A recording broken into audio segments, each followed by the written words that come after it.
It's late at night and you said you would sleep early, but you didn't. And now, tell me honestly, are you scrolling because you're tired or because you're avoiding something? What if this exact moment is not about productivity but about being invited? Assalamu alaikum everyone. I am Maria and you're watching Padhai Likhai or Iman, the place where knowledge meets faith.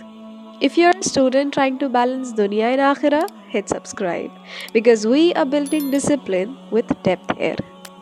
It's Ramadan day 13, halfway energy dip, assignments piling up, exams coming closer, sleep cycle destroyed, and somewhere between reels and reminders, you saw a post. Real believers wake up for tahajjud.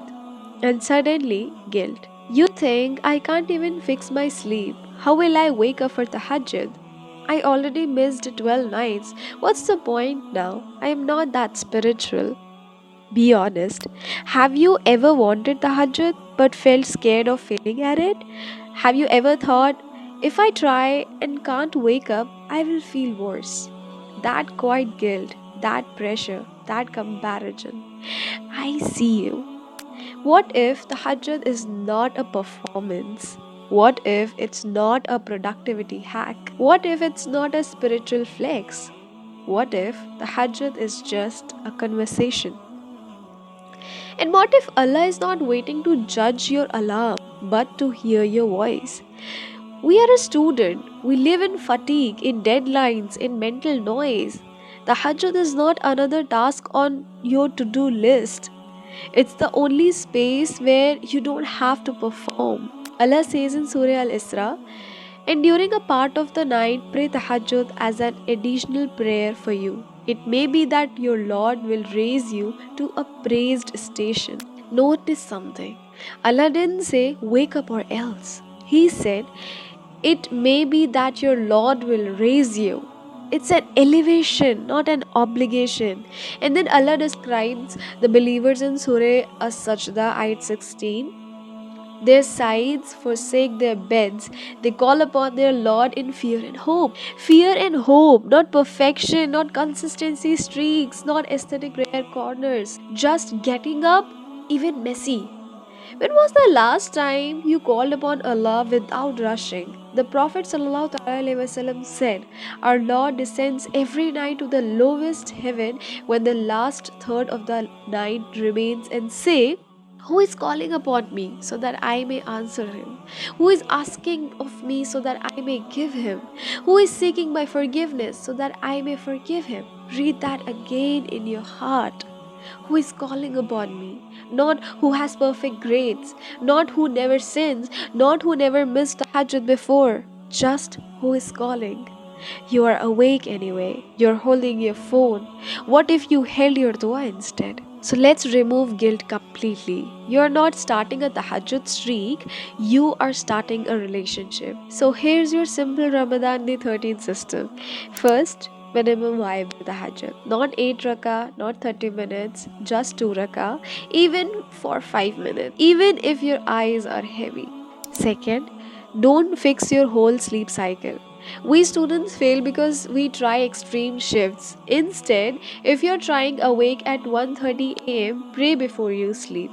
Yes, it counts. Tahajjud is any voluntary prayer after Isha and before Fajr, especially in the last third. Third, after 2 rakah, sit, talk about exams, about your fear of failure, about your parents' expectations, about sins no one knows.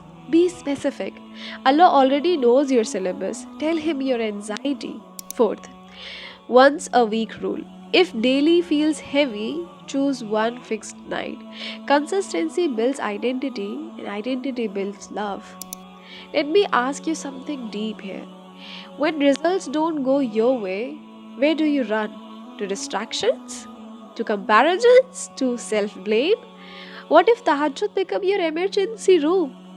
We are an MBBS student, so we know what emergency means. Critical cases don't wait for daylight, and sometimes your heart is a critical case. Allah invites you at night because that's when your defenses are down. No audience, no filters, no ego, just you and the one who created your capacity. Close your eyes for 5 seconds. Imagine tonight you wake up, wash your face, stand in silence. No one knows, not your friends, not your followers, just you and Allah. How would that feel? Peaceful? Awkward? Healing? Why are you afraid to try? Missing 12 nights doesn't cancel night 13. Allah says in Surah Zumar ayat 53, O my servants who have transgressed against themselves, do not despair of the mercy of Allah. So do not despair. Despair is from shaitan, returning is from you. And Allah loves returners. Ramadan is not a leaderboard, it is a return journey. Be honest. You can scroll for 40 minutes, but you can't stand for 5. You can watch someone else's life, but you can't speak about your own. You don't lack time, you lack direction, and direction is built in the quiet. Maybe tonight you won't wake up at 3 a.m. Maybe you will pray before sleeping. Maybe you will just sit on your bed and whisper a dua. Start there. The Hajjat is not about becoming someone else. It's about meeting the version of you that only appears in the dark. And maybe the peace you're searching for in productivity is waiting in prostration. Ramadan Day 13, not perfect, not behind, just invited. If this made you pause, even for a second, subscribe. We are not building pressure here, we are building depth. And tonight, if you wake up, even accidentally, don't scroll, respond.